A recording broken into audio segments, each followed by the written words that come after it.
श्रीमान् वेङ्कटनाथार्यः कवितार्किककेसरी वेदान्त आचार्यवर्यो मे सन्निधत्तां सदा हृदि श्रीवासरङ्गपरकालमुनित्रयाप्तलक्ष्मात्मरक्षणेदित्वयुगागमान्तम् आचार्यभक्तिपरिपूतमनर्गशीलं गोपालदेशिकमुनिं गुरुमाश्रयामः। शुक्लाम्बरधरं विष्णुं शशिवर्णं चतुर्भुजं प्रसन्नवदनं ध्यायेत् सर्वविघ्नोपशान्तये। यस्य त्विरदवक्त्राद्याः पारिषद्या परश्शतं विघ्नं निघ्नन्ति सततं विश्वक्सेनं तमाश्रये।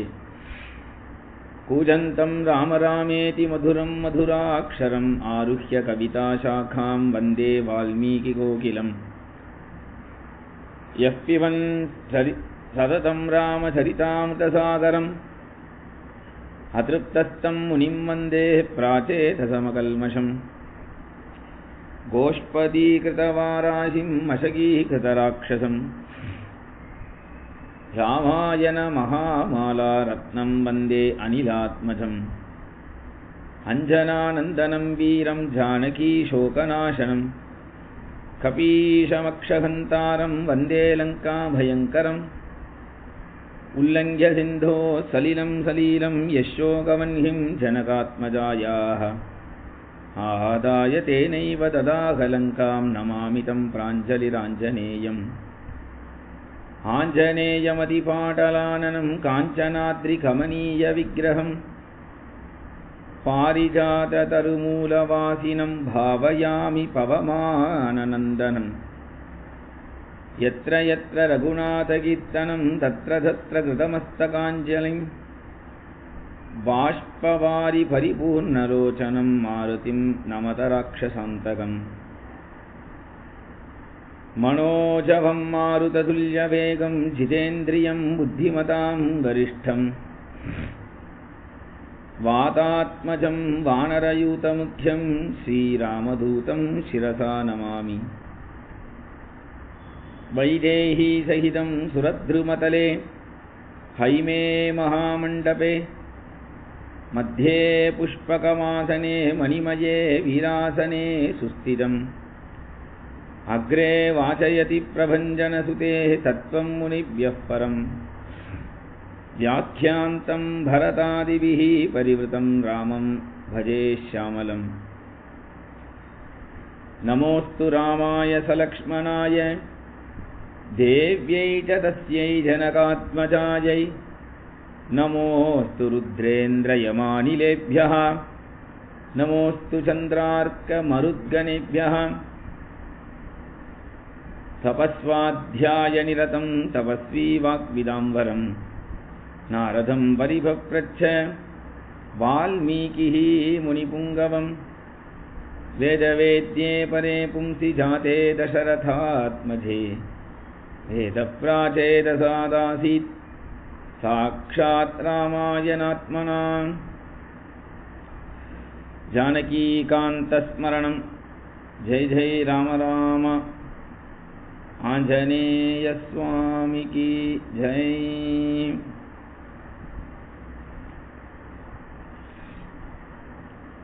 ஸ்ரீமத் ராமாயணத்தில்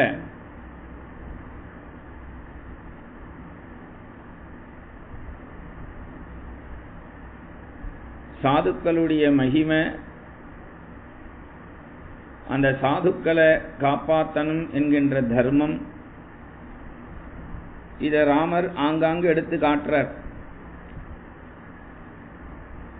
சாதுக்களை ரட்சிக்கணும். சாதுக்கள் அப்படின்னு சொன்னாலே பகவத் சிந்தனையில் இருக்கக்கூடியவர்கள், பகவானுடைய விஷயத்தை சம்சாரிகளுக்கு போதிக்கக்கூடியவர்.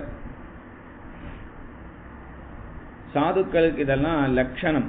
பாகவதம் சொல்றது, திதிக்ஷவஹ காருணிகாஹ சுஹ்ருதஹ சர்வதேஹினாம் அஜாதசத்ரவசாந்தாஹ சாதவஹ சாதுபூஷணாஹ. சாதுக்கள் அப்படின்னு சொன்னாலே பொறுமை அப்படிங்கிறது ஒரு பூஷணம். அவள்கிட்ட பொறுமை இருக்கும். கோபப்பட்டா சாதுக்களாக ஆக முடியாது. கருணை இருக்கணும். தனக்கு வேண்டிய இவன் வேண்டாதவன் அப்படிங்கிற பேதங்கள்லாம் அவருக்கு இருக்காது. சாதுக்கள் உண்மையான சாதுவா இருந்தா, ஆச்சாரியன் உண்மையான ஆச்சாரியனா இருந்தா வேண்டியவன் வேண்டாதவன்கிற பேதம்லாம் அவருக்கு இருக்காது. அப்படி இருந்தா அது ஆச்சாரிய லட்சணத்துக்கு ஒரு மதிப்பு குறைச்சல் தான். அப்புறம் எல்லா இடத்துலையும் பகவானை பற்றி மட்டும்தான் அவ சிந்தனை பண்ணிட்டு இருப்பா. எதை பார்த்தாலும் பகவத் சிந்தனை தான்.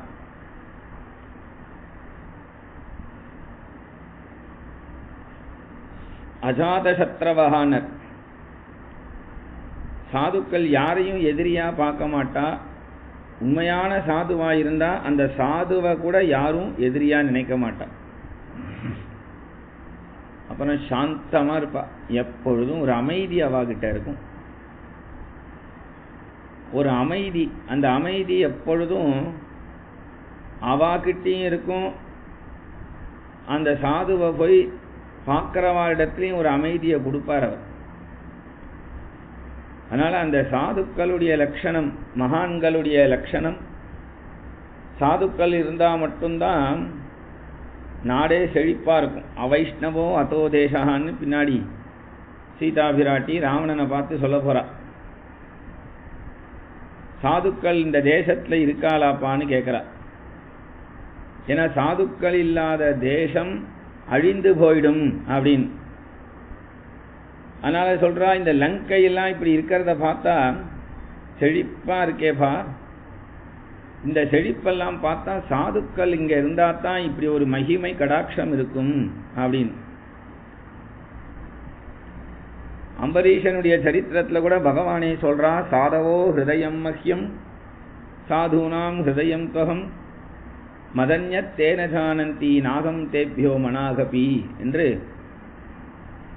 சாதுக்களுடைய ஹிருதயம்தான் என்னுடைய ஹிருதயம். நான் என்ன சங்கல்பம் பண்றனோ அது சாதுக்கள் பண்ணுவா. சாதுக்களால முடிஞ்சது என்னால பண்ண முடியும். என்னால முடியாததை கூட சாதுக்கள் பண்ணிடுவா. ஆனா சாதுக்களால முடியாதது என்னால கூட முடியாது அப்படின்னு பகவானே சொல்றான். அப்ப இந்த சாதுக்களுக்கு இப்படி ஒரு மகிமை இதிகாசத்தை எடுத்தாலும் சரி, புராணத்தை எடுத்தாலும் சரி. தர்மபுத்திரர் வனவாசத்துக்கு போறார் அப்படின்னும் பொழுதே வியாசர் கூடவே அவரை தௌமியர்ங்கிற ஒரு ஆச்சாரியனை அனுப்புறார். தௌமியர்ங்கிற ஒரு ஆச்சாரியன். ஏன்னா சத்சங்கம் இருந்தா தான் சர்வ துக்கத்துக்கும் சமாதானம். சத்சங்கம் தான் சர்வ சமாதானத்தை தரும். எவ்வளவு கோடி சம்பாதிச்சாலும் சரி, அமெரிக்கா போனாலும் சரி, லண்டன் போனாலும், ரஷ்யா போனாலும், நம்ம பாரத தேசத்தை விட்டுட்டு எங்க போனாலும் சரி, சத்சங்கம்னு ஒன்று இல்லைன்னா அந்த தேசம் அது பிரயோஜனமே இல்லாத ஒரு தேசம்தான். சத்சங்கம் அவ்வளவு சுலபமாக கிடைச்சிடாது.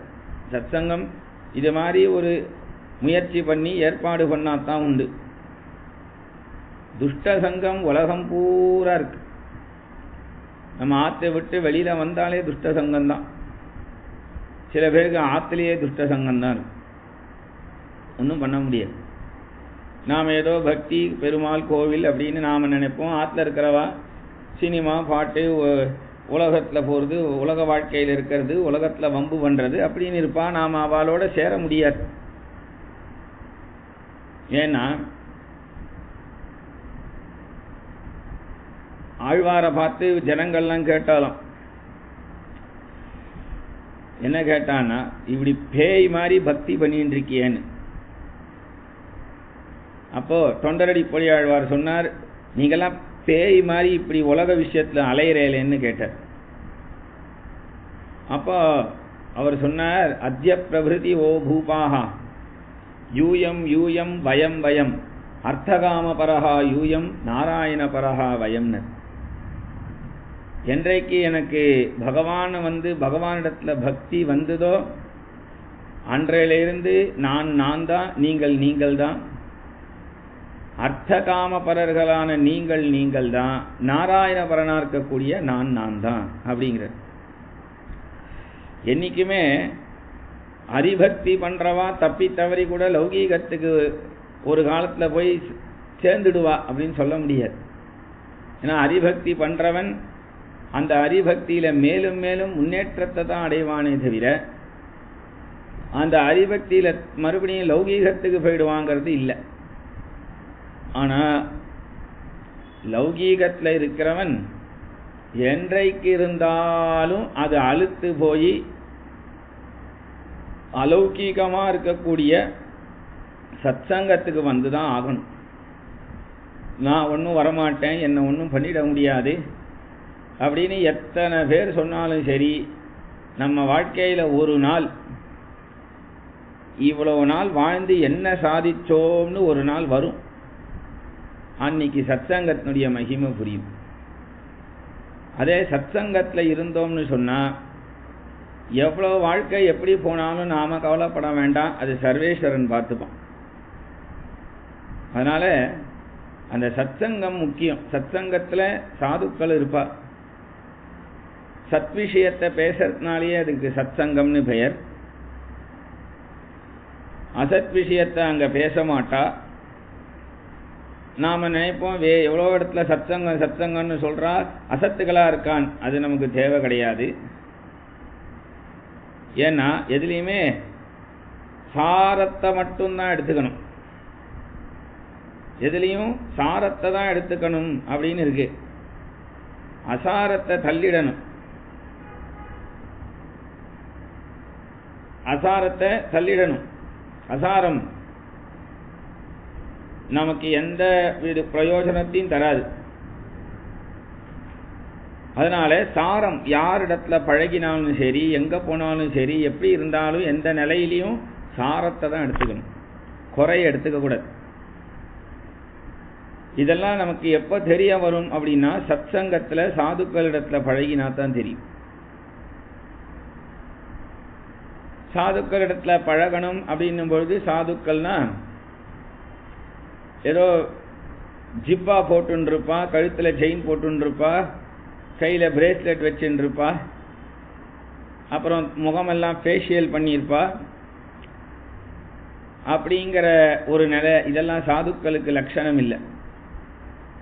சாதுக்களுக்கு லட்சணம் என்ன? லட்சணம் சாதுக்களுக்கு இப்போ சொன்ன திதிக்ஷவா காருணிகாக சுஹൃதா சர்வதேகினாம் அஜாதசத்ரவா சாந்தாக சாதவா சாதுபூஷணாக என்றெல்லாம் இதெல்லாம் தான் லட்சணம். மேலும் உடுத்து கலைந்தனின் பீதகவாடை உடுத்து கலத்ததுண்டு தொடுத்த துழாய் மலர் சூடிக் கலைந்தன சூடுமி தொண்டர்களும்னு பகவான் கழட்டி போட்ட மாலையத்தான் உத்தவன் போட்டுப்பான். பகவான் என்ன சாப்பிட்டானோ அது மிச்சம் இருக்கிறத தான் உத்தவன் சாப்பிடுவான். பகவான் படுத்துக்கக்கூடிய மஞ்சத்துக்கு வெளியில கட்டாந்தரையில தான் உத்தவன் பகவானுக்காக எதிர்பார்த்துட்டு படுத்துட்டு இருப்பான்.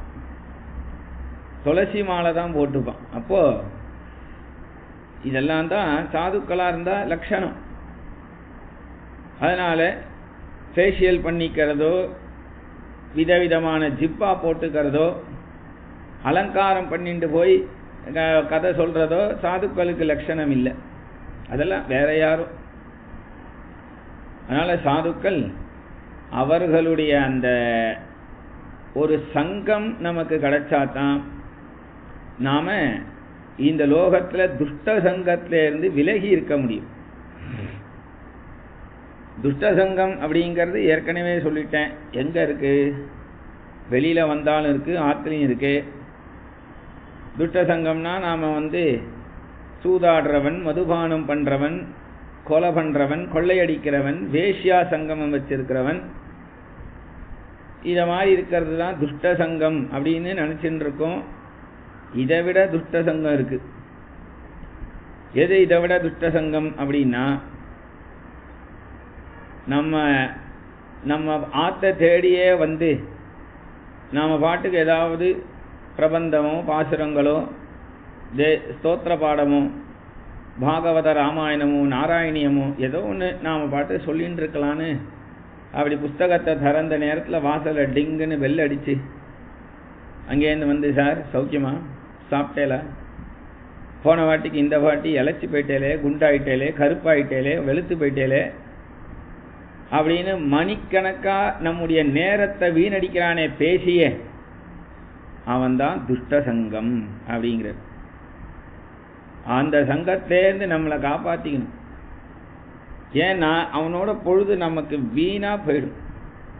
நாம் ஏதோ அவனுக்காக ஒரு 2 வார்த்தை மதித்து சாப்பிட்டேன், இது பண்ணிட்டேன் ஏதாவது சொல்ல போக, அப்புறம் அவன் அதுலேருந்து இன்னும் கொஞ்சம் விஷயத்தை எடுத்து இதை பேசி அதை பேசி நாம் படிக்கணும்னு நினச்ச பகவத் விஷயம் அவனால் கெட்டே போயிடும். இதே வந்த அவனை உடனே கட் பண்ணணும்னா ஒரு வழி இருக்கு. இந்த மாதிரி வம்பு பேசுகிறவாளை கட் பண்ணோம்னா ஒரு வழி இருக்கு. என்ன கட் பண்ணுறதுக்கு வழி? நாம் படிக்க வேண்டிய பாகவத ராமாயணத்தை அவனுக்கே சொல்லிடணும் படித்து. ஒரு கால் அதில் ஈடுபாடு இருக்கிறவனாக இருந்தால் டெய்லி வருவான். ஈடுபாடு இல்லாதவனாக இருந்தால் அது 5 நிமிஷத்துல எனக்கு கொஞ்சம் வேலை இருக்குது, நான் அப்புறம் வரேன்ட்டு அவனே போயிடுவான். அப்புறம் நம்மக்கிட்ட வரையவே மாட்டான். அதனால் சாதுக்களுடைய ஒரு சங்கமம் எப்பொழுதும் இருக்கணும் அப்படின்னு, அதுதான் இன்னைக்கு முக்கியமான விஷயம். சாதுக்களுடைய கடைக்கண் பார்வையில் இருந்தால் கூட போரும்.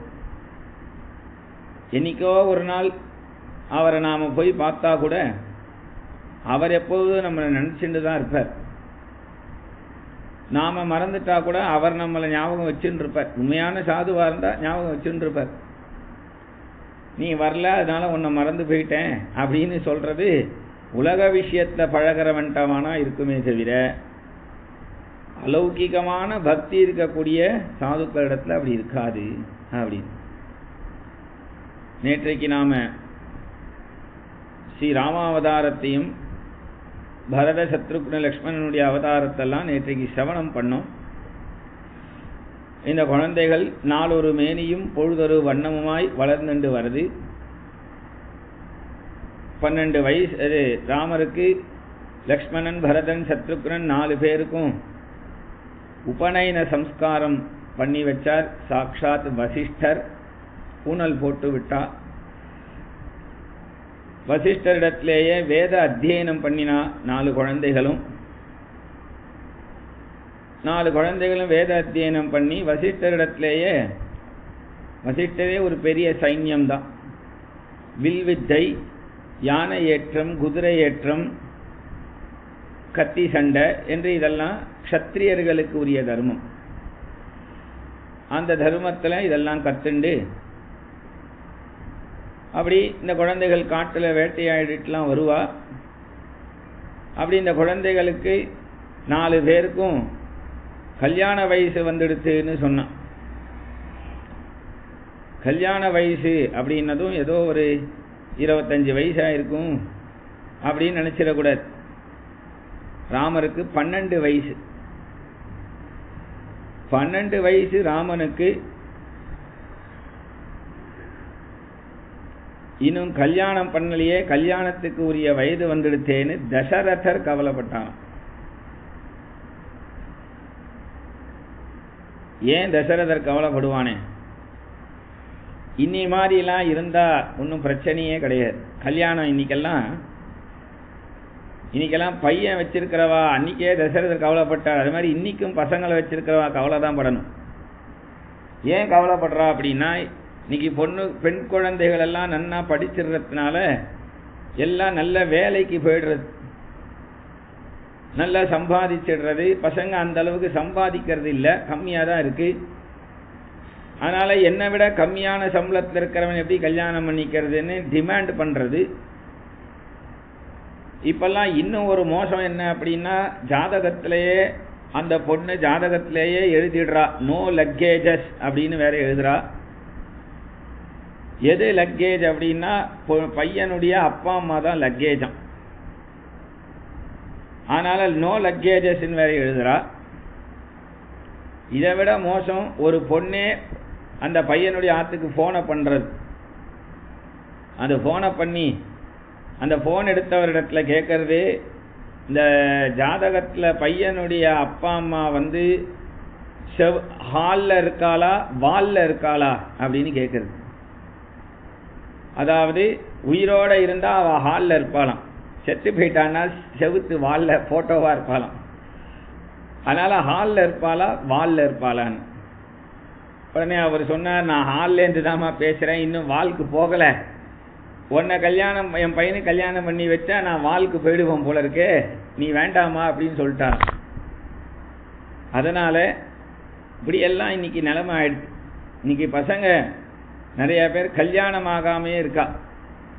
அதுலேயும் வேதம் படித்தவாளுக்கு கல்யாணம் ஆகலை. வேதம் படித்தவாளுக்கு கல்யாணம் பண்ணி கொடுக்கணும்னா அந்த பெண்ணு பெரும் பாக்கியம் பண்ணியிருக்கணும். அந்த பாக்கியம் பண்ணியிருந்தா மட்டும்தான். வேத அத்தியனம் பண்ணின ஒரு பையன் இன்னைக்கெல்லாம் என்ன பார்க்குறா, பையன் இன்ஜினியர் படிச்சிருக்கானா, டாக்டர் படிச்சிருக்கானா, பணம் வச்சிருக்கானா, சொத்து சேர்த்துருக்காளா, அமெரிக்காவில் இருக்கானா, லண்டனில் இருக்கானா, நல்ல வீடுலாம் சௌக்கியமாக இருக்கா அப்படின்னு தான் பார்க்குறா. அதெல்லாம் பார்க்கக்கூடாது. நம்ம வாழறதுக்கு முக்கியமாக என்ன அடிப்படை தேவையோ அதை பார்க்கணும். நல்ல பையனாக இருக்கானான்னு பார்க்கணும், நல்ல குடும்பமாக இருக்கான்னு பார்க்கணும், தர்ம சிந்தனை இருக்கா, பக்தி இருக்கிற குடும்பமானு பார்க்கணும். இதெல்லாம் பார்க்கணுமே தவிர ஸ்டேட்டஸ் வேற எதையுமே பார்க்கக்கூடாது. ஏன்னா ஒரே நேரத்தில் ஸ்டேட்டஸ் எப்படி வேணா மாறலாம். அமெரிக்கா இருக்கிறவனைத்தான் கல்யாணம் பண்ணிட்டு கல்யாணம் ஆன அடுத்த நாளே அந்த பையனுக்கு அமெரிக்காலேருந்து வேலையை விட்டு அமைச்சிட்டா என்ன பண்ணுறது? யார் என்ன பண்ண முடியும்? அதனால் எதுவும் நம்ம கையில் கிடையாது. நல்ல பையனாக இருக்கானான்னு தான் பார்க்கணும். அதனால் இப்போ இந்த இடத்துல தசரதருக்கு ஏன் கவலைப்பட்டார் அப்படின்னா, பெண்ணை பெற்று வச்சிருந்தா அந்த பெண் போய் புகுந்த வீடுன்னு போயிடுவா. அதனால அவ்வளோ பயம் இல்லையா அப்பா அம்மாக்கு. பையனை பெற்றிருந்தா கல்யாணம் பண்ணிட்டு வரக்கூடிய அந்த பெண் மாட்டு பெண் எப்படி இருக்கணும்னு கவலைப்படுறார். மாட்டு பெண் எப்படி இருக்குன்னா வேலை செய்வாளா, நல்லா மாடு மாதிரி, அப்படி இல்லை.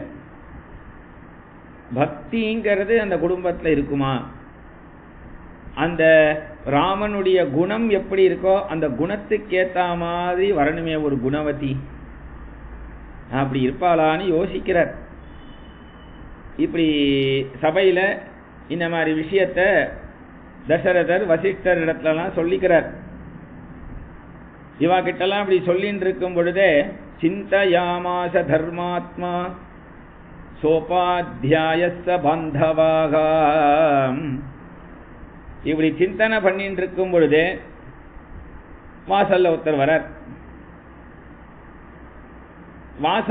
வரார். அப்படி வந்து நிற்கிறார். அபியாகச்சன் மகாதேஜா விஸ்வாமித்ரோ மகாமுனி. வாசல்ல அப்படி வந்து நின்றதுமே வாசல்ல இருக்கிற காவலாளி, சுவாமி நீங்க யாருன்னு கேட்குறான்.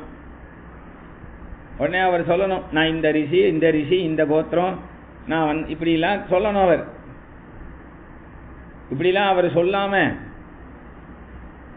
அவர் என்ன சொல்றார், நான் வந்திருக்கேன்னு தசரதன்ட்ட சொல்லு. நான் வந்திருக்கேன்னு சொன்னா அவருக்கு ஏதாவது புரியுமா எங்க ராஜாவுக்குன்னா, அதுவே போதும். நான் வந்திருக்கேன்னு சொன்னாலே போதும், அவனுக்கு புரியும். சரி, மேலும் நான் வந்திருக்கேன்னு சொன்னதோட இல்லாம விஸ்வாமித்ரன் வந்திருக்கேன்னு சொல்லு. உடனே அந்த காவலாளி ராஜசபைக்கு ஓடி வரான். தசரதரை பார்த்து, மகாராஜா உங்களை பார்க்கறதுக்காக மகரிஷி விஸ்வாமித்ரர் வந்து வாசல்ல நிற்கிறார் அப்படின்னதும், அப்ப தசரதர் நினைச்சார், நாம ஆத்துல ஒரு முக்கியமான விஷயத்தை பேசின்னு இருக்கும் பொழுது சாதுக்கள் வரா, அது சாதுக்கள் வரத்தினாலேயே அந்த முக்கியமான விஷயம் நல்ல சகுனமா ஆகும் அப்படின்னு நினைச்சிட்டார். உடனே விஸ்வாமித்ரர் வராருனதும், அவர் அங்கேயே வெயிட் பண்ண சொல்லு, காத்துன்னு இருக்க சொல்லு, பூர்ண கும்பெல்லாம் ரெடி பண்ணிட்டு நான் வரேன், அவர் அது வரைக்கும் அங்கேயே இருக்கட்டும் அப்படின்னு சொல்லலை. இந்த பக்கம் திரும்பினார், சில பேரை பார்த்தார், அர்க்கியம் தயார் பண்ணு. இந்த பக்கம் திரும்பினார், பாத்தியம் தயார் பண்ணு, பூர்ண கலசத்தை எடுத்துட்டு வா, நான் முன்னாடி போறேன் அப்படின்னு கிளம்பி வந்துட்டார். நம்மாத்துக்கு யாரையாவது கூட்டோம்னா ஒரு குருவை கூப்பிட்டோம், ஆச்சாரியனை கூப்பிட்டுருக்கோன்னா முதல்லையே பூர்ண கும்பம் மாவலை எல்லாத்தையும் தயாராக எடுத்து வச்சுக்கணும். அவர் வந்து நிற்கும் பொழுது கொஞ்சம் இருங்க பூர்ண கும்பம் எடுத்துன்னு வரேன் அப்படின்னு போய் தாம்பாளம் எங்கே இருக்கு தேடிகிட்டே இருக்கும்.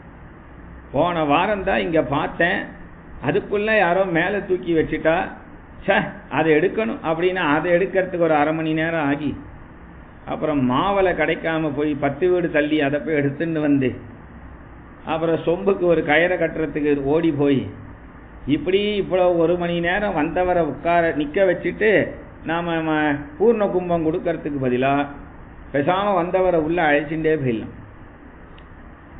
அதனால் தசரதர் அங்கேருந்து வந்தார். அங்கேருந்து வந்து விஸ்வாமித்திரரை நமஸ்காரம் பண்ணினார், சேவிச்சார்.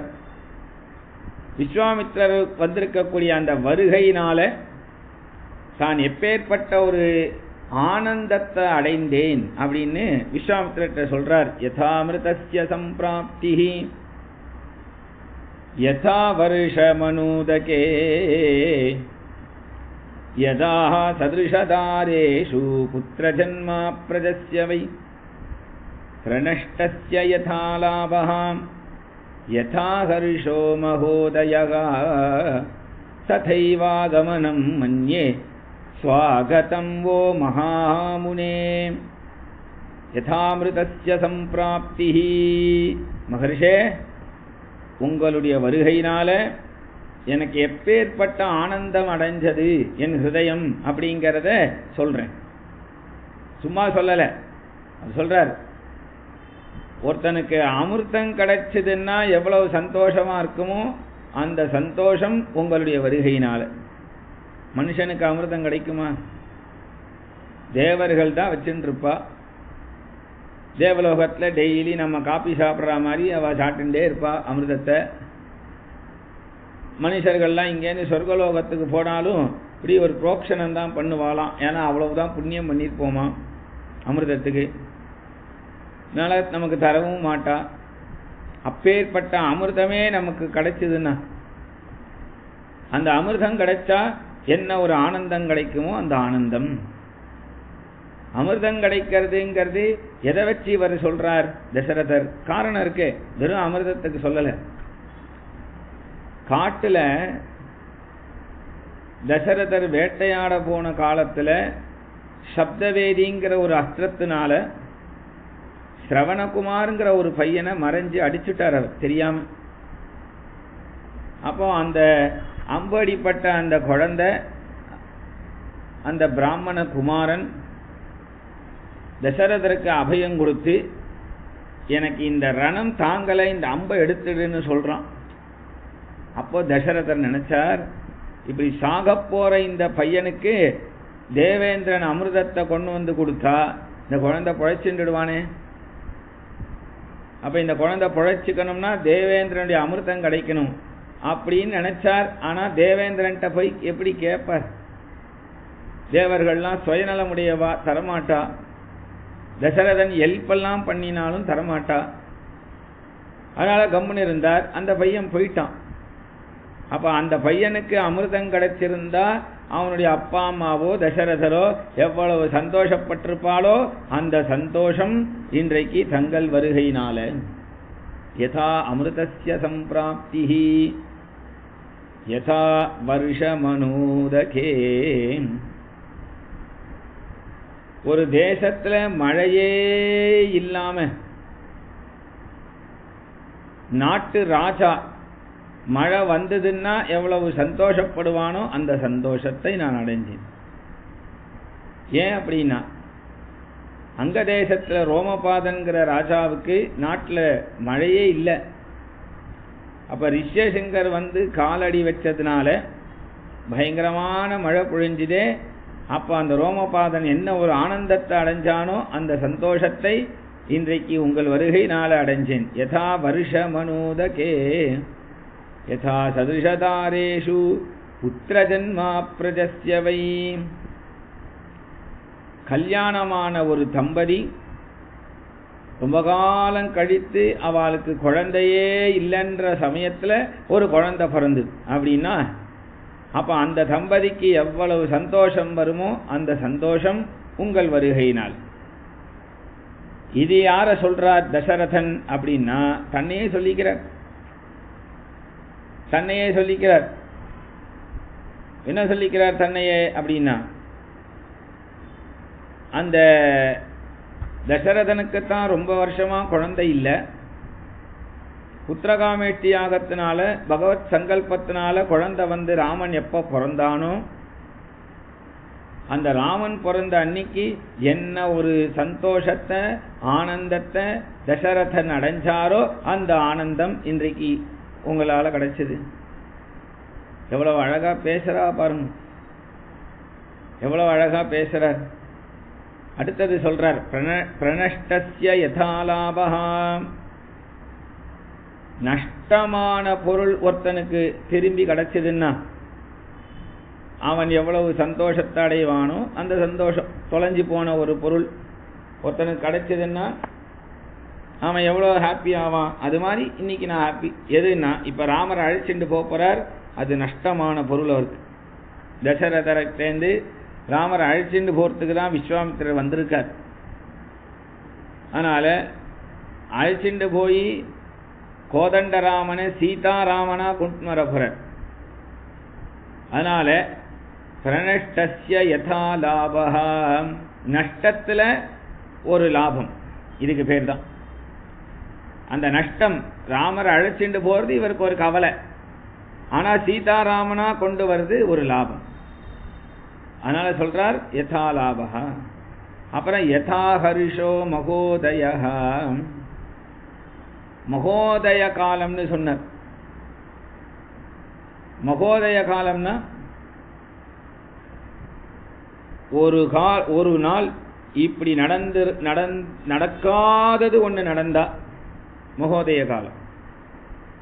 வேலையே கிடைக்காதவனுக்கு வேலை கிடைச்சா மகோதய காலம். கல்யாணமே ஆகாதவனுக்கு கல்யாணம் ஆயிடுச்சுனா மகோதய காலம். குழந்தையே பிறக்காதவனுக்கு குழந்தை பிறந்ததுன்னா மகோதய காலம். வியாதி சரியே ஆகாதவனுக்கு வியாதி சரியாயிடுச்சுனா மகோதய காலம். இதெல்லாம் அவாவா இஷ்டத்துக்கு சொல்றது. ஆனா தசரதர் சொல்றார், மகோதய காலம் அப்படிங்கிறது ஒருத்தனுக்கு எப்போன்னா என்றைக்கு ஒருத்தனுக்கு சத்சங்கம் கிடைக்கிறதோ அன்றைக்கு தான் மகோதய காலம். உங்க வருகை எனக்கு அப்படி ஒரு ஆனந்தத்தை தருது. நீங்க எதை கேட்டாலும் பண்றேன்னு, எதை கேட்டாலும் பண்றேன்னு யாராவது வாய் விடுவாளா? பலி சக்கரவர்த்தி மாதிரி மாட்டிக்கிறார். பலி சக்கரவர்த்தி வாமன பகவானை பார்த்ததும் அசந்து போய் சொன்னான், ஸ்வாகதம் தே நமஸ்துப்யம் பிரம்மன் கிம் கரவாமகே பிரம்மர்ஷீனாம் சபசாக்ஷாத் மன்யே த்வார்ய வபுர்தரம் அத்யனः பிதரஸ்திருப்தாः அத்யனः பாவிதம் குலம். அவரை பார்த்து ஸ்வாகதம் ஸ்வாகதம்னா என் பாக்கியத்தை நான் என்ன சொல்லுவேன்னா, பலி சக்கரவர்த்தி அகோபாக்கியம் அகோபாக்கியம்னு சொன்னா எதை கேட்டாலும் தரேன்னா, எதை கேட்டாலும் தரேன்னு சொன்னா பாருங்க. அவன் இப்படி கேட்டான்னு உடனே அந்த பலி சக்கரவர்த்தி இடத்துல வாமன பகவான் அவனை பிடிச்சுண்டார். பலியை பார்த்து சொன்னார், நாங்கள்லாம் ஒரு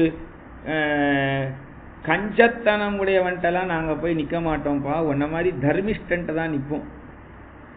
அதே வார்த்தையை இங்கே விஸ்வாமித்திரர் சொல்றார். என்ன சொல்றார்? நீங்க எதை கேட்டாலும் தருவேன் அப்படின்னதும் விஸ்வாமித்திரர் சந்தோஷப்பட்டு சொன்னார், சதிருஷம் ராஜசார்தூல தவைவம் புவி நான்யதாக மகாவம்ச பிரசூதஸ்ய வசிஷ்ட வியபதேசினக. சதிருஷம் ராஜசார்தூலா. விஸ்வாமித்திரர் சொன்னா, நாங்கள்லாம் ஒரு கஞ்சத்தனம் லோபியின் இடத்துல போய் தானம்னு இருக்க மாட்டோம்ப்பா.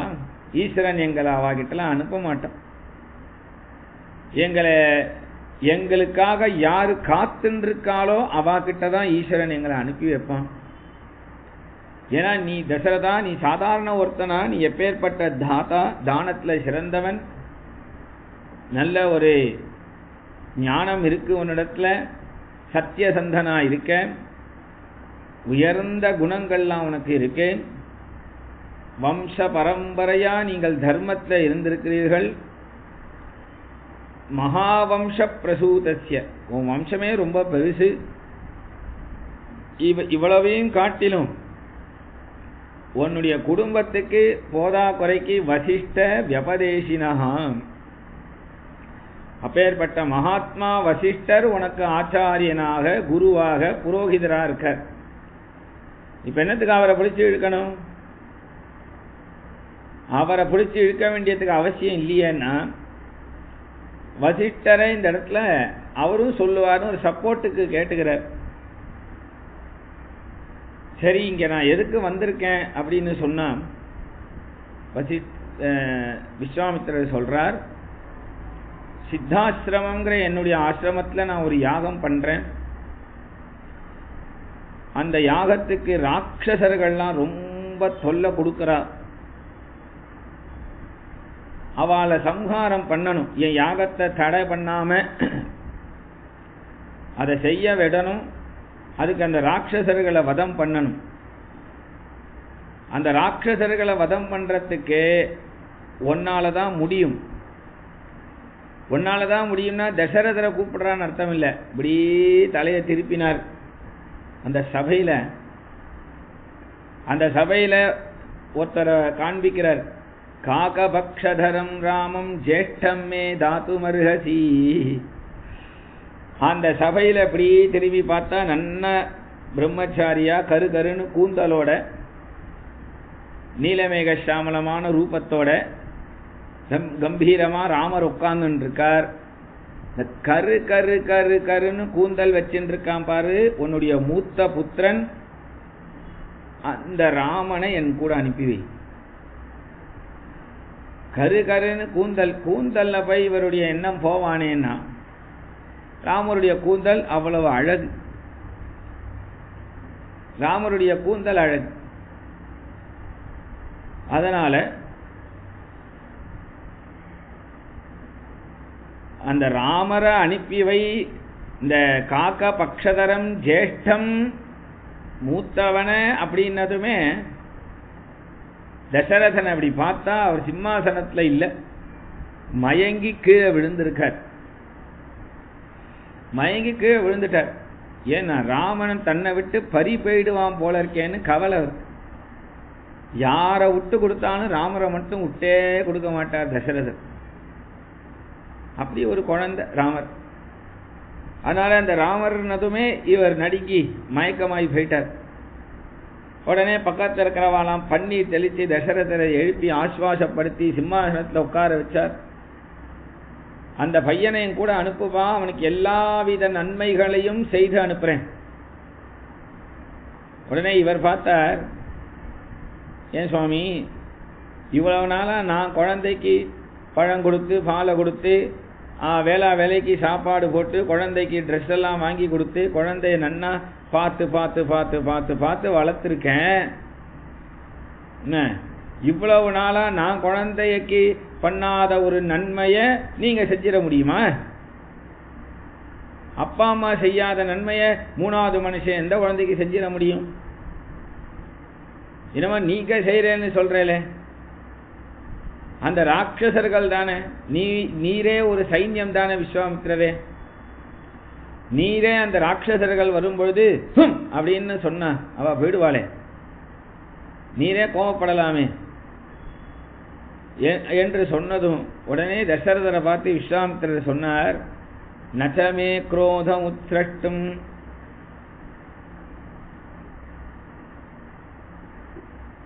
புத்திர்பவதி பார்த்திவான்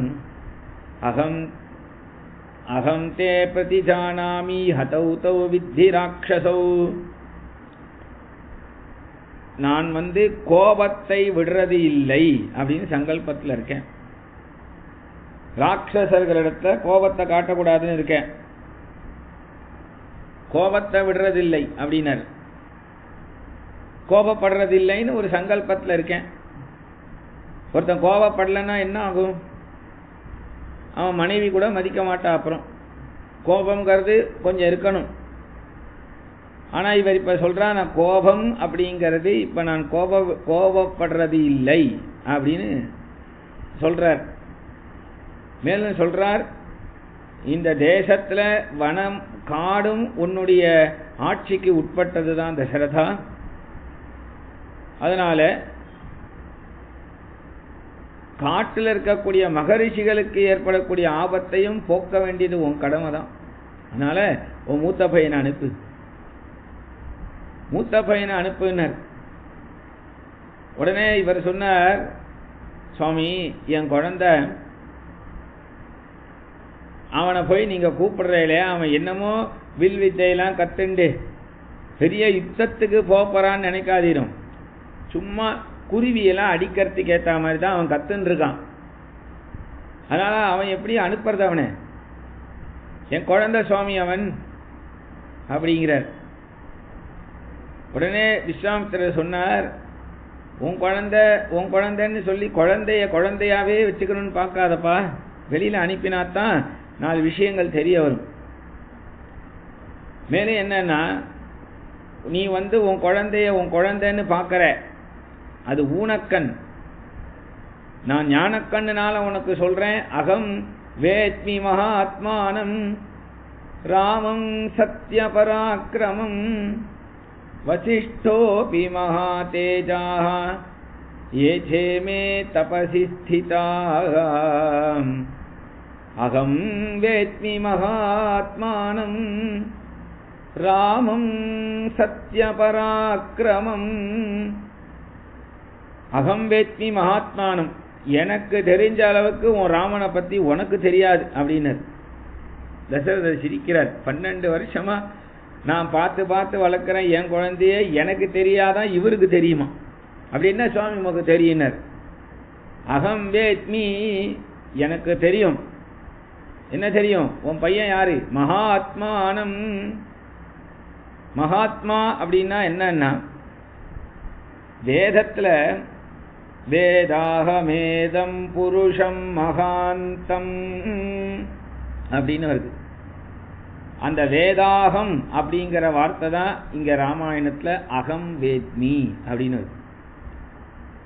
மகாந்தம் அப்படிங்கிறது தான் இந்த இடத்துல மகாத்மானம் அப்படின்னு வருது. அதனால வேதத்துல சொல்லி இருக்கக்கூடிய சாட்சாத் பகவான் தான் உன்னுடைய புத்திரன் அப்படிங்கிற ஞானம் எனக்கு உண்டு, உனக்கு அந்த ஞானம் இல்லை. 10 இந்திரியங்களையும் அடக்கி வச்சிருக்கக்கூடிய எனக்கு உன் ராமனை பத்தி தெரியும். 10 திக்குகளையும் ரதத்தை செலுத்தக்கூடிய உனக்கு உன் ராமனை பத்தி தெரியாது. காட்டுல காய்கிழங்குகள் இலைகளையே சாப்பிட்டு தபசு பண்ணிட்டு இருக்கக்கூடிய எனக்கு உன் ராமனை பத்தி தெரியும். பஞ்சபக்ஷ பரிமாணங்களோட ஆகாரம் எடுத்துக்கக்கூடிய உனக்கு உன் ராமனை பத்தி தெரியாது. அதனால ராமம், என்னத்துக்கு ராமன் பேர் வச்சவன் பையனுக்கு? தர்பாசனத்துல உட்கார்ந்து இருக்கிற எனக்கு உன் ராமனை பத்தி தெரியும். சிம்மாசனத்துல உட்கார்ந்து இருக்கிற உனக்கு உன் ராமனை பத்தி தெரியாது. என்னத்துக்கு ராமன் அவனை வச்ச பேர் வச்ச? அழகா இருக்கான் அப்படிங்கிறதுனாலயா? அது மட்டும் இல்லப்பா. ரமந்தே யோகினோனந்தே சிதானந்தே இது ராமபதே தெய்வ பரம் பிரம்மாபி ஜீயத்தேன்னு உன்னுடைய சபையிலெல்லாம், அதாவது யோகிகளுடைய ஹிருதயத்தை கூட அப்பேற்பட்ட இந்த ராமன் அப்படியே ஆகர்ஷணம் பண்ணிடுவான். அதனால இவ்வளவு விஷயம் உன் பையனை பத்தி எனக்கு தெரியும். எனக்கு மட்டும் தெரியும் இல்ல, வசிஷ்டோபி மகா தேஜாஹ, வசிஷ்டருக்கும் கொஞ்சம் தெரியும். வசிஷ்டோபி, வசிஷ்டா அபி, அபிங்கிற சப்தம் வார்த்தைக்கு என்ன அர்த்தம்னா, அகம் வேத்மின்னு எனக்கு நன்னா தெரியும் ராமனை பத்தி, அந்த பயலுக்கும் கொஞ்சம் தெரியும். யாரு? வசிஷ்டருக்கும் கொஞ்சம், அவனுக்கும் கொஞ்சம் தெரியும் அப்படின்னு ஒத்துக்கிறாராம். எனக்கு தான் நன்னா தெரியும், வசிஷ்டருக்கு கொஞ்சம் தெரியும். மேலும் வசிஷ்டரை பிடிச்சு இழுப்பானேன்னா அவர் விஸ்வாமித்திரருக்காக சப்போர்ட் பண்ணுவான்னு நினைச்சுண்டு, அதனால வசிஷ்டர் சொன்னார், தசரதா, நீ இந்த குழந்தைய ராமன்னு பார்க்காத, கொடுத்து அனுப்பு. விஸ்வாமித்திரர் தானே, விஸ்வாமித்திரரே ஒரு சைன்யந்தான்னு சொன்னார். மேலும் விஸ்வாமித்திரர் சொன்னார், ஏச்சேமே தபசி ஸ்திதாகனர். ஏன்பா, இந்த சபையில இது ராஜசபை தானே, ராஜசபையில நீ நாட்டிய கச்சேரிலாம் வைப்ப, ஸ்திரீகள்லாம் நாட்டியம் ஆடுவா. இதை பார்க்கறதுக்கு வேற ராஜாக்கள் உன்னோடைய பேசி சில ஒப்பந்தங்களை போடுறதுக்கு வர ராஜாக்கள் பார்க்க வேண்டிய இந்த நாட்டிய கச்சேரி சபைக்கு இந்த முனிவர்கள்லாம் என்னத்துக்கு சொல்லு? தபசு பண்றவாலாம் என்னத்துக்கு? காட்டுல இடம் இல்லை நீங்க வந்துட்டாளான்னு என்னத்துக்கு சொல்லு? என்னத்துக்குன்னா, நீ ஏற்பாடு பண்ற நாட்டிய கச்சேரிய ஒரு தடவை கூட அவ கண்ணை திறந்து பார்க்க மாட்டான். ஏன்னா அவ எப்பொழுதும் தியானம் பண்ணிட்டே இருப்பா. பின்ன எப்ப கண்ணை திறப்பா ஆவான்னா, நீ எப்பயாவது ராமா அப்படின்னு கூப்பிட்டா உடனே கண்ணை திறந்து வாசலையே பார்க்கறா, ராமர் வருவாரு. அப்ப ராமர் அங்கேருந்து வந்தா ராமரை பார்த்து சிரிச்சு ராமருடைய அழகை பார்த்துட்டே தசரதர் என்ன காரியம் சொல்றாரோ அதை கேட்டுட்டு ராமர் அப்படி அஞ்சலி பண்ணிட்டு அப்படி கிளம்புறார். உடனே ராமர் அப்படி போய் ராமர் மறைஞ்சதும் உடனே கண்ணை முடிக்கிறார். ஏ சேமே அவளை கேளு ராமனை பத்தி. அதனால வசிஷ்டரை கேளு, அவளை கேளு, வசிஷ்டரை கேளு, வசிஷ்டரை கேளுனர். உடனே இவர் சொன்னார், சுவாமி, ஊனஷோடச வருஷோ மே ராமோ ராஜீவலோச்சனகா ந யுத்தயோக்யதாமஸ்ய பஷ்யாமி சக ராட்சசைஹி ஊனஷோடச வருஷோ மே. சுவாமி, ஒரு குடும்பத்தில் ஒரு குழந்தை முக்கியமான விஷயத்துக்கு வெளியில புறப்பட்டு போறான் அப்படின்னா அந்த குழந்தை முதல்ல மேஜரா மைனரா அப்படிங்கிறத பார்க்கணும். என் குழந்தை இன்னும் 16 வயசு கூட வரல சுவாமி, 12 வயசு குழந்தை. நீங்க பாட்டு ராட்சசர்களோட யுத்தம் பண்ணணுங்கிற என் குழந்தை சாயங்காலம் ஒரு 5:45 6 மணி வெயில் அஸ்தமனம் ஆறதுக்கு முன்னாடியே ஆத்துக்கு போத்தின்னு தூங்கிடுவான் என் குழந்தை. அவனுக்கு ராத்திரி எல்லாம் எப்படி முழிச்சுட்டு இருக்கிறது ராட்சசர்களோட. அதனால அவனால அப்படி வர முடியாது, அவனை அனுப்புறதுக்கு இல்லை. அதனால ஊனஷோடசமே ராமோ 16 வயசு கூட ஆகல. அதுவும் விட அவன் கண்ணை பாருங்க சுவாமி, ராஜீவலோச்சனகாம், ராஜீவலோச்சனன் அப்படின்னா செந்தாமரை கண்ணை உடையவன். தாமரையினுடைய இதழ் ஓரத்தில் எப்படி செவந்து இருக்குமோ அதுபோல ராமருடைய கண்ணு ஓரத்தில் செவந்து இருக்குமா எப்பொழுதும். ஏற்கனவே குடுமிய பார்த்து மயங்கி போய் அந்த ராமனை குடுன்னு விஸ்வாமித்திரர் கேட்டுன்னு இருக்க, அவர்கிட்ட போயிட்டு கண்ணை போய் காமிக்கலாமா?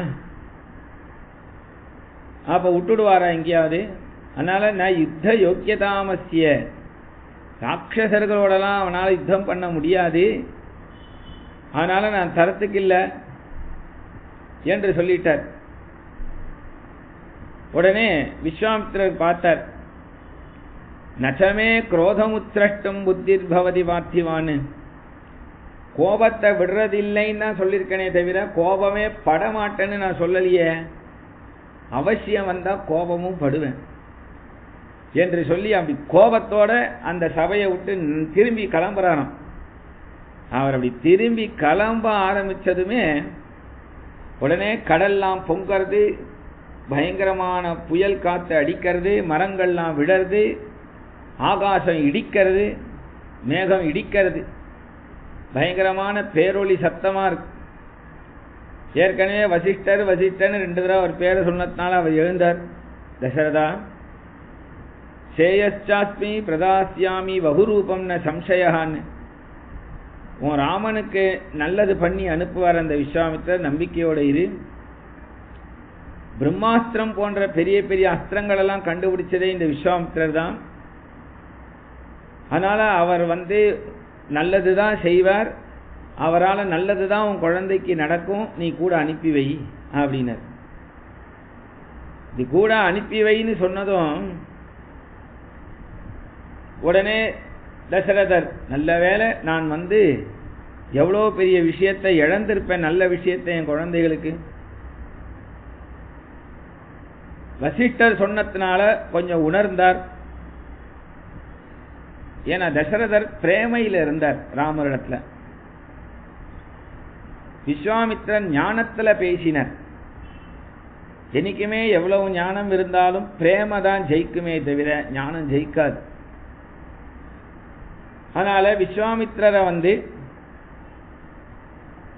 விஸ்வாமித்திரரிடத்துல நீ குழந்தைய கொடுத்து அனுப்பு என்று சொன்னதும் உடனே தசரதர் இப்படி திரும்பினார்.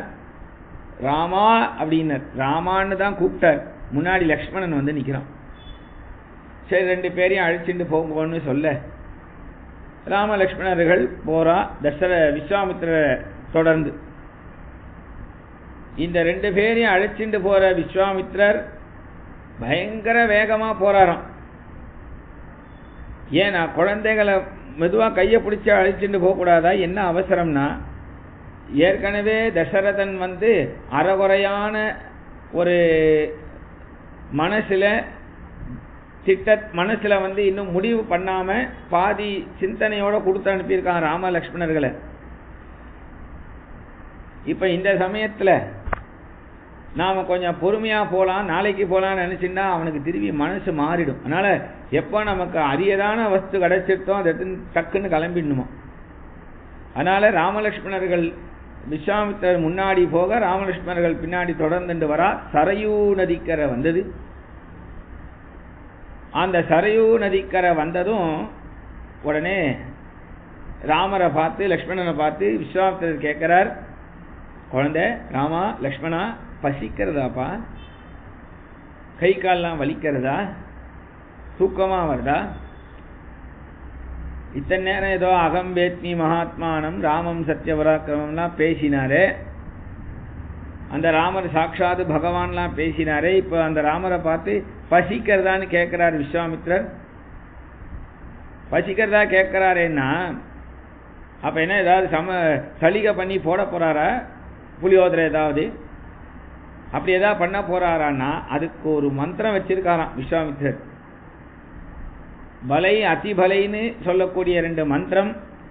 அந்த மந்திரம், அதுக்குள்ள இருக்கிற மந்திரத்தை விஸ்வாமித்திரர் ராமலட்சுமணர்களுக்கு உபதேசம் பண்றா. அந்த மந்திரத்துக்கு என்ன மகிமைன்னா, அந்த மந்திரம் நமக்கு சாட்சாத்காரம் ஆயிடுச்சுன்னா எப்ப வேணுமோ அப்பதான் பசிக்கும், பசிக்க கூடாத நேரத்தில் பசிக்காது, பசிக்க வேண்டிய நேரத்தில் தான் பசிக்கும், தூங்க வேண்டிய நேரத்தில் தான் தூக்கம் வரும். அந்த மந்திரம் நமக்கு கிடைக்கல. ஏன்னா ராத்திரியெல்லாம் தூக்கமே வரமாட்டேங்கிறது. அந்த பலை அதிபலை தெரிஞ்சாலாவது அதை சொல்லி ராத்திரி தூங்கணும்னு அப்படின்னு ஒரு சங்கல்பம் பண்ணிடலாம். அதனால மந்திரம் ஏன் நமக்கு கிடைக்கலன்னா நாம் அதை மிஸ்யூஸ் பண்ணுவோம் தான் கிடைக்கல நம்மகிட்ட. அதனால ராமருக்கு உபதேசம் பண்ணி லக்ஷ்மணனுக்கு உபதேசம் பண்ணி வச்சார். அன்றைய பொழுது அந்த சரையூ நதியிலேயே விஸ்வாமித்திரர் நிறைய புல்லு புடுங்குறார். நிறைய புல்லு புடுங்கிறத பார்த்ததும் உடனே ராமர் லக்ஷ்மணரை பார்த்த, என்னன்னு தெரியல, நீயும் புடுங்கு லக்ஷ்மணான்னு சொல்லி லக்ஷ்மணரும் ராமரும் புல்ல நிறைய பிடுங்கி பெரிய கட்டா எடுத்துன்னு விஸ்வாமித்திரர் முன்னாடி வச்சா. உடனே விஸ்வாமித்திரர் அதை 2 படுக்கையா பண்ணினார், புல் படுக்கை. அப்போ ராமர் சொல்றார், நம்ம குருநாதர் விஸ்வாமித்திரர் இப்போ விசிராந்தி எடுத்துக்க போறார், அவருக்கு நாம 2 பேரும் போய் பாத சேவை பண்ணலாம் அப்படின்னு சொல்லிட்டே இருக்க உடனே விஸ்வாமித்திரர் அப்படி திரும்பினார். ராமா லக்ஷ்மணா இங்க வா, 2 பேரும் காட்சிக்கோங்க இதுல. உடனே கேட்டடணும், ஆச்சாரியன் எது சொன்னாலும் கேட்டணும். ஆச்சாரியன் சொன்னா அடுத்த பதில் நாம இது இப்படி பண்ணலாம் அப்படி பண்ணலாம் இப்படி ஆச்சே அப்படி ஆச்சே எதுவும் பேச வேண்டிய அவசியமே இல்லை. ஏன்னா எல்லாம் அவரே பார்த்துப்பார். அதனால ராமர் பேசாம போய் படுத்துண்டார், லக்ஷ்மணனும் படுத்துண்டார். இவா 2 பேருடைய முதுகையும் தட்டி கொடுத்துண்டு விஸ்வாமித்தர் ஏதோ கதை சொல்லிட்டு இருக்கார். 2 குழந்தைகளும் தூங்கிறது. இவா தான் தூங்கிட்டாளேன்னு சொல்லி விஸ்வாமித்தர் தனியா போய் ஒரு இடத்துல படுக்கையை போட்டுக்கல. ஏன்னா பேர்பட்ட எம்பெருமான் வந்து இப்படி படுத்துட்டு இருக்கான், அவனுக்கு சேவை பண்றதை விட்டு போய் நமக்கு ஒரு தூக்கமா அப்படின்னு சொல்லி இந்த குழந்தைகளுக்கே கைங்கரியம் பண்றார். அப்ப ராத்திரி பொழுதுல இப்படி தூங்கிட்டு இருக்கும் பொழுது தசரத நிருபசூனு சத்தமாபியாம் திருணசயனே அனுச்சிதே ததோஷிதாபியாம் குஷிகசுதவச்சோனுலாலிதாபியாம் சுகமிவ சா விபபௌ விபாவரீச்சம். வால்மீகி பகவான் நம்மளை கேட்கிறார், இந்த குழந்தைகள் நேத்திக்கு எவ்வளவு சுகமான மஞ்சத்துல படுத்துட்டு இருந்தது, உயர்ந்த ஹம்ச தூளிகால மஞ்சத்துல நல்ல மெத்த போட்டு பக்ஷணங்கள்லாம் கொடுத்து பால் கொடுத்து நீலாம்பரி ராகத்திலையும் ரீதி கௌலைங்கிற ராகத்திலையும் குழந்தைகளுக்கு எவ்வளவு அழகா கௌசல்யாம்மா தாலாட்டு பாடியிருப்பா. இப்படி வந்து இவர் புல் படுக்கையில படுக்க வச்சுட்டாரே, இது நியாயமா அப்படின்னு. ஆனா இது யாருக்கு ஒரு சந்தோஷம் அப்படின்னு சொன்னா, இருட்டுன்னு சொல்றோமே அந்த இருட்டு ஒரு தேவதை, விபாவரின்னு பெயர். அந்த இருட்டுக்கு இன்னைக்குதான் ராமரை பார்க்கக்கூடிய பாக்கியமே கிடைச்சுதான். ஏன் அப்படின்னா ராமர் எங்க இருந்தாலும் ஒரு விளக்கு வெளிச்சம் இருந்துட்டே இருக்கும். அதனால ராமரை பார்க்கவே முடியாது. எங்க இருந்தாலும் ராமரை பார்க்க முடியலையேன்னு அந்த இருட்டு தேவதை ரொம்ப வருத்தப்பட்டு இருந்துதான். அந்த இருட்டு தேவதைக்கு இன்னைக்கு கண்ணுக்கு குளிர்ச்சியா இந்த காட்சி கிடைச்சதும் உடனே அந்த இருட்டு தேவதை விஸ்வாமித்திரரை பார்த்து, நீ ரொம்ப சௌக்கியமா இருக்கணும் விஸ்வாமித்திரரே என்று ஆசீர்வாதம் பண்ணது. க்ஷணமிவசா விபபௌ விபாவரீச்ச அப்படின்னு ஒரு ராத்திரி க்ஷணம் மாதிரி போயிடுத்துன்னு சொல்ற. அப்படி ஒரு அந்த புல் படுக்கையில ராமலக்ஷ்மணர்கள் படுத்துண்டா. ராமலக்ஷ்மணர்களை விஸ்வாமித்திரர் வந்து எழுப்ப போறார் மறுநாள்.